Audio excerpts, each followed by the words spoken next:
Hi there. I just wanted to say a quick introduction. What you're about to see is an interview with Renske. She's a VA and online business manager, and we talked all about really getting the operations and systems set up in your business so that you can actually outsource some stuff. So I think this comes up for a lot of us that we want to outsource, we want to work with a VA, but actually handing things over seems like a mountain to climb. So we talk a lot about that and a little bit about Renske's business journey. So do tune in and you'll find Renske's links down in the description below. Enjoy! So Renske, tell me a little bit about who you are, where you are, and what you do. Well, I'm currently physically based in the Netherlands, in the north of the Netherlands, about 2 hours north of Amsterdam, and but I work globally. So I work. I don't even have Dutch clients, so it's kind of interesting. Yeah, I have very few French clients as well. But anyway. Yeah, so it's I don't know what happened, but so I'm a productivity strategist and online business manager, I should say. And what I do is I help my clients get a bit more structure in their business and in their lives, and especially with like small solopreneurs. You realize when they want to grow and they want to outsource, they realize that they don't know what to do or they have no clue how to do it, and their business is very precious. So and the business lives in their head. So what I do is I help them like extract their business out of their head and in some sort of a structure. Sounds so painful. Well, sometimes it is painful because the business is so precious to them. It can be a bit painful, but what I realized, because I started out as a VA, so I realized what it is to have to like pull information out of someone who is willing to outsource, but not quite sure. And so, yeah, handing over that precious baby can be hard for some business owners. So, yeah. I really relate to that. Like the majority of my audience, I don't know if they call themselves solopreneurs, but that's like the shortcut for saying you work alone, you don't have a team. Yeah. And I think a lot of people, the first step to any kind of collaboration is to get a VA on board. Mm-hmm. I've done it myself. I have a VA that I contact every time I get busy, so that she helps me with the overflow of things. But tell me a little bit about how a business manager is different to a VA, and the kind of what would be the reason you would choose one rather than the other? Well, the distinction for me, at least, is that a VA is more someone who takes the hands-on things that need to be done. For instance, post your social media or creates social media posts on Canva or whatever. And an online business manager is someone who also looks at the structure. So it's a bit like more of a helicopter view, more overview type of person. And not to say that a VA is like below the business owner, because they're also a self-employed person, so they're also a business owner. So there should be like equality in that sense, but it's generally the sense of overview versus hands-on activity. That's what it is for me, at least, the difference. Yeah. So, that would be kind of my understanding, is like the VA is there to just take some of that workload and get things done that the business owner might not necessarily have the hours in the day to do. Mm-hmm. Whereas like the business manager is really looking at strategy and looking at planning for quarterly and yearly goals, things like that. Yeah. And making smarter decisions. I've realized that that is a lot of my added value is just because you're doing something a certain way doesn't necessarily mean that it's the best way to do it. So yeah, that's also because you come in from a more helicopter perspective. You look at things and you're like, I don't know why you're doing this. I had a client, she had to sign off some sort of a contract. And what she did was she every time she had to do that, she printed off a 30-page contract, signed it manually, and then scanned it back in and sent it off digitally. And I said, well, why don't you just use a digital signature? Yeah. And she was like, A digital signature? Yeah, it's a game changer, that one. So that is the best example. Because that is a kind of a time-consuming thing. If I ever have to scan something, it'll take 3 days for me to get around to it. It's like, oh, scanning. Ugh. Exactly. It's such time wasting actions. It's ridiculous. But if you're in the middle of it and that is how you've always done it, then it's very hard for that light bulb to go off and say, That's totally it. It's like some of these things in our business, they just evolve over time. And it's like we kind of get attached to how things are done because it's familiar. And yeah, it's a really good point actually, because sometimes you don't notice what you're doing until somebody goes, you could do this in 2 seconds with EverSign or one of these things. Exactly. So give me an example. Okay, so I love when we spoke before we organized this session today, you talked to me about an operations manual or systems and processes in business. And I think like that comes on naturally from things evolved in business in this way, and then you just never change them because changing things takes time. Tell me a little bit about what it means to have these kind of operations and systems in business. Well, when you are employed by a bigger company, it's very normal to have like manuals. So when you are a new employee, you get like, say on your first day of work, they say, oh, here's the manual on how to do your job. And you can learn about HR here and you can learn about this there. And there's all sorts of information in place. And that usually doesn't happen when you are a solopreneur or a small business who just has a couple of freelancers who they work with. But when you want to grow and outsource and hand things off to a VA, it would be very useful to have those procedures and processes in place because unfortunately VAs still can't read minds.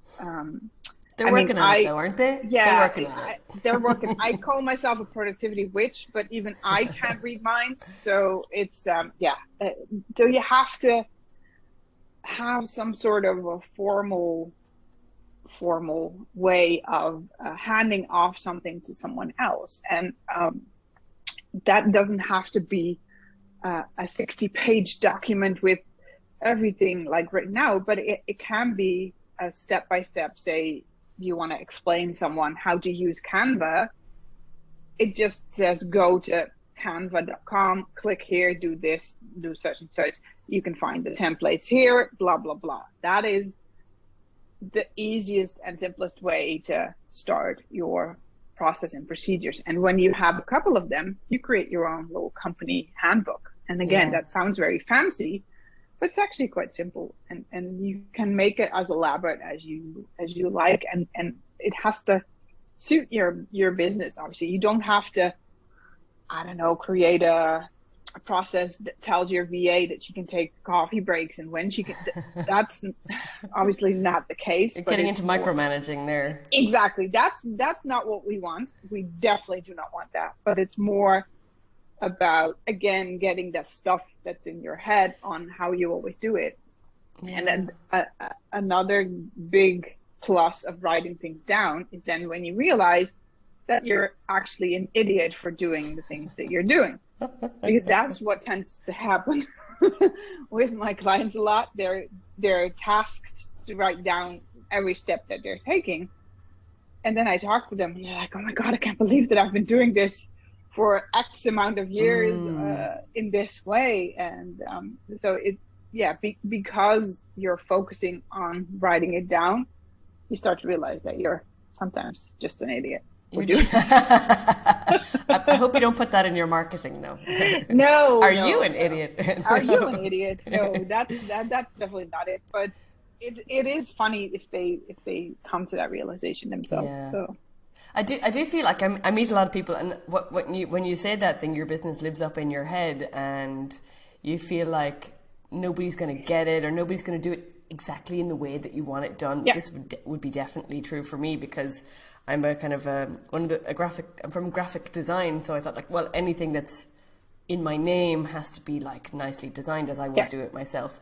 So Sure. that's like, I feel like that's a big step for a lot of people to take this information that's in their head and hand it over, and trust. There's a lot of trust involved as well in handing these things over. So when somebody works with a VA specifically, what would be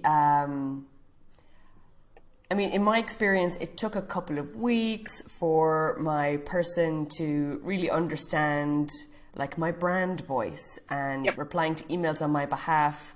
Like, we kind of worked on scripts and stuff together. What would be the first couple of things you'd need to do to really give your VA the best chance of doing a good job? Well, it kind of depends on what you're using a VA for. So the vetting process is good, because not every VA does everything that needs to be done. So, and obviously I'm not good at, per se, accountants. So it would be silly for someone to hire me to do their accounts. That would not work. So that the same goes for VAs. So if you're looking for someone to take over your social media, so they have to actually create stuff for you, then you need to find someone who is good at creating. Who kind of focuses on that, yeah. Yeah. So, but if you're in touch with someone who's actually very Excel based and thrives on databases, that might not be the best match. So I think that is something upfront, that you have to be very clear about what it is that you want done. Because a lot of people, when they start looking for a VA, they're like, yeah, I'm looking for a VA, period.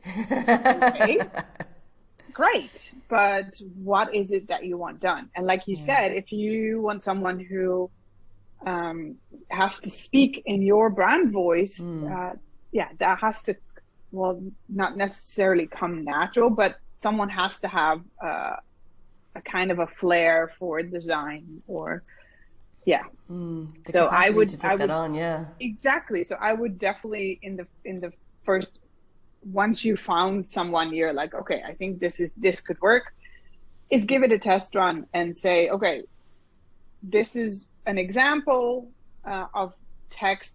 Can you replicate something like that for me? And just have a go and have clear communication, because it's not like, okay, you throw it over your shoulder and it's like, okay, she's going to do it now, and then radio silence. That's not going to work. So you have to have some sort of communication, and obviously that gets less and less when you establish a relationship. But in the beginning, it's very important. For sure. I think you really put your finger on it there. It's like to start to establish your relationship, because this is I know a lot of people who have gone in the direction of getting a VA and you're like, oh, they didn't get it, and like they'd given them like 5 minutes of a chance. It's again, they can't read your mind. But I think oftentimes we're so busy, like as a solo service-based business, you're busy getting the clients and serving the clients and doing all of the things, that sometimes you don't even know what you need. You know you need help, but you don't actually know what you need.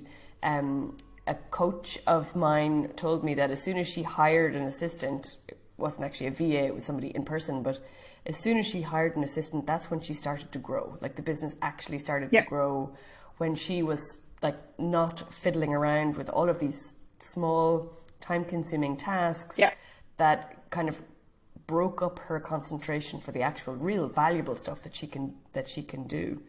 So I'm gonna switch a little bit away from like the kind of work of a VA, the kind of work a VA and business manager does, to you specifically in what transformation you bring for your clients. So like, what's your big juicy sell here?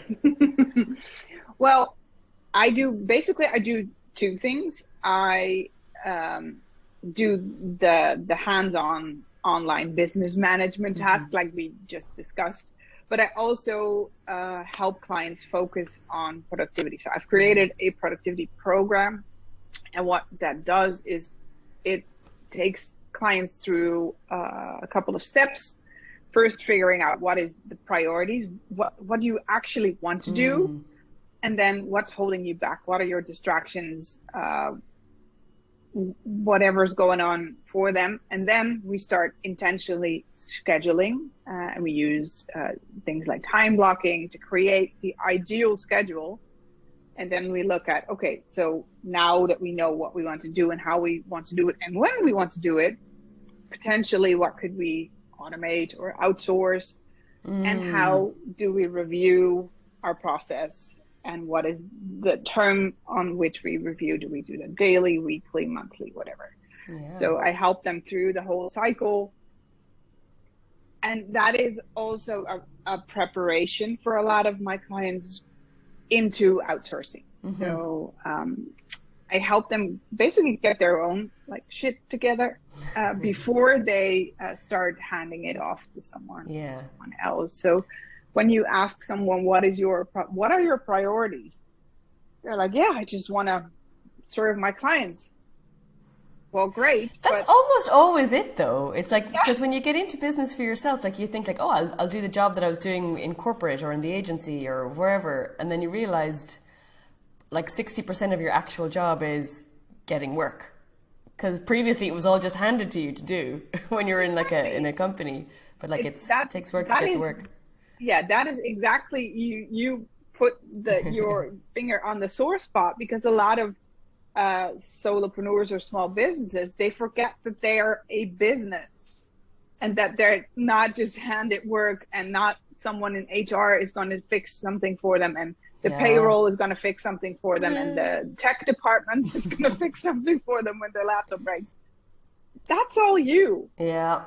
So when and I realize that especially women are really good at this, is overestimating their capabilities, in the sense, not that they can do it, but that there's only 24 hours in a day. Yeah, and you shouldn't be working 24 hours a day.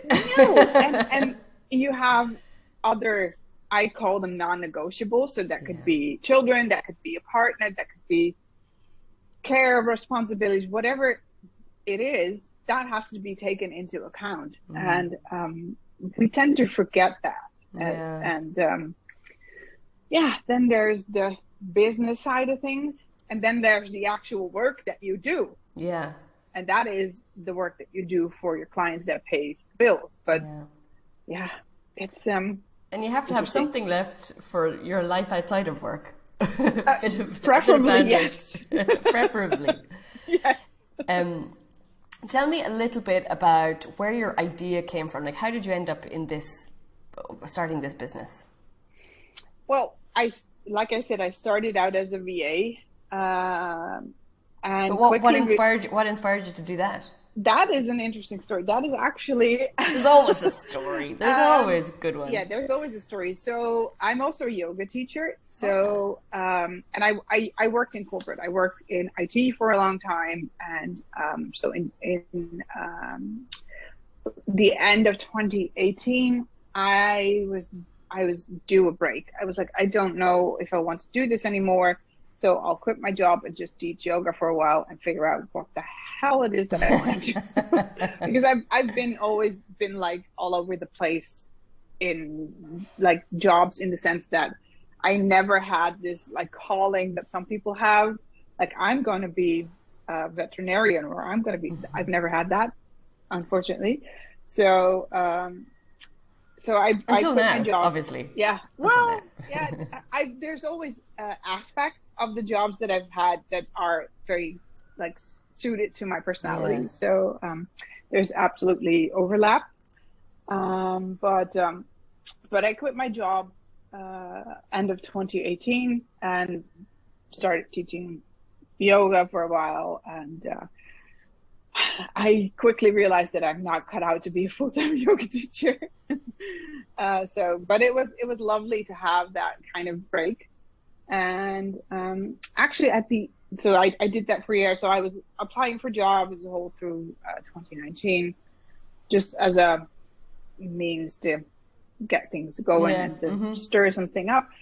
And by the end of 2019, my former boss called me and said, "Well, we have two former colleagues who go on maternity leave. Are you willing to come back as a freelancer for a couple of hours a week to do that?" And I said, "Sure, nothing else to do, so great." So that was set in motion in December 2019, and we all know what happened in 2020. Dun, dun, dun. So, but I mean, obviously I started as a freelancer working for my previous company, and then COVID hit, and I have a lot of yoga friends in Ireland, and they had something in Ireland called the trading online voucher. Yes. Where they want to stimulate getting your business from a physical business online.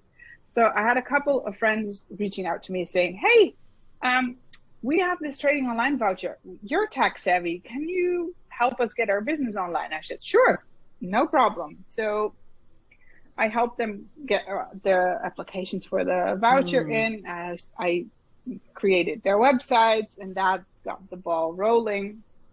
And they recommended me to other Irish businesses, so forth and so on. So I think Ireland is lovely for that. I mean, if somebody does a really good job, people are so ready and motivated to refer and to recommend and stuff. I love that about Irish business owners. Yes, that is amazing. So that was what made me decide to actually start networking in Ireland and establish myself in the Irish business world, so to speak. So so from there it just grew and grew, and started networking internationally. So I have clients in the US, in Canada, clients in Israel, all over the place. So yeah, that's basically how it started. But the switch for me came after working as a VA for about a year. I was like, well, because I've had a lot of potential clients that have gone like awry because they weren't prepared or they weren't ready. Yeah. So I had to get them ready before they could even outsource. And then we realized we weren't a match. They were looking for something completely different, but they didn't know it. So that was when I had like a light bulb moment. I was like, "Ooh, maybe there's something." There's a service in between those services. Yeah. Yeah, and I have the Dutch gene of being very organized. So I thought, okay, let's embrace that. And I've always been good in time management and productivity and all those kinds of things. It's just something that comes naturally to me. So I mashed those things together, and here we are. It sounds like a good mash. I have just one more question for you before we jump out. So as a solo business owner, I think we get a lot of our information and inspiration online because there's a never-ending supply of it. There's a never-ending supply of advice and tips and hacks and all of these kind of strategies that you can kind of just plug into your business, to the point that we define success based on what other people define success as. So like the 6-figure business, the car in the driveway, the blah, blah, blah, blah, blah, blah. So success for me doesn't kind of tune into any of those things. And I always find it interesting what success looks like to you. Well, exactly. That is exactly the case. I've done a lot because of my like yoga background. I've done a lot of like introspection, and I'm also a yin yoga teacher, so yin introspection. So it's it's really about what success means for me. Has nothing to do with what other people define as a success. So would I love to make €1 million? Sure, not a problem. But it's success for me means that I'm able to express myself in the way that I want to express myself. That means creatively, intellectually, whatever feels authentic to me. That's really important. And live a comfortable existence and be able to, by me receiving that €1,000,000, being able to support others in their path on this earth. And I'm always very happy, because a lot of people, they say, oh, I don't want to work with companies that aren't ethical. And I'm like, I want to work with them, because then they give me money and I can spend their money in a good way. Ethically. Yeah. So just Shell, bring on the money, no problem. So it's like, I'm a vessel for transformation, and that's what my definition of success should be. I love it. It's a really nice thing to just make some space for, well, what does that mean? What am I doing this for? And having a reason to kind of, do that work to get the work. It really kind of, it helps you drive it forward. Yeah, absolutely. Yeah. Renske, thank you so much for joining me today. Tell us a little bit about where we can find you online. Well, you can find my website at simple-va.com, or on LinkedIn, of course. And you can find me or my business on Instagram at simple-vbm. And I'm always happy to connect. And if somebody wanted to get onto your productivity program, will they find that on your site? Yeah, they can go to the website, or just send me an email, and or on the website you can schedule a free call if you want to check it out first. Have a chat. I'm always happy to inform people on if it's for them or not. So happy to do that. Wonderful. Thank you so much. You're very welcome. Talk to you very soon.